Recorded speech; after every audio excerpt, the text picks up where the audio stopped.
তো বন্ধুরা, সব জল্পনার অবসান ঘটিয়ে বিজেপি গতকাল তাদের প্রার্থী তালিকা প্রকাশ করেছে। অনেক জল্পনা হচ্ছিল বসিরহাট কেন্দ্র নিয়ে, বসিরহাটে কাকে প্রার্থী করবে সেই নিয়ে উঠেছিল অনেক জল্পনা।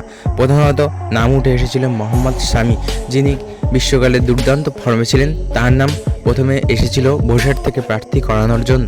এছাড়াও ধীরে ধীরে ভোট ঘোষণা হতেই থাকে।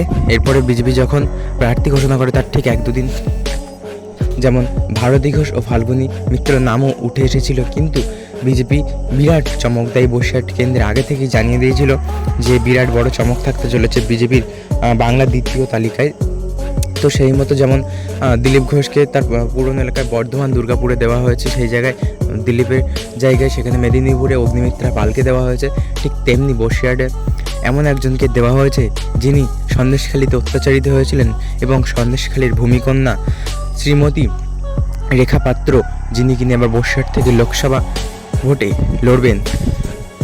তিনি 27শে মার্চ শুভেন্দুর সভায় আছে বিএসএস ময়দানে, সেখানে উপস্থিত থাকবে বলে জানা গিয়েছে। তো বন্ধুরা, এই ছিল আজকের ভিডিও। আশা করি ভালো লেগেছে। ভালো লাগলে অবশ্যই একটি লাইক করবেন এবং আপনার কী মতামত তা কমেন্ট বক্সে অবশ্যই জানাবেন।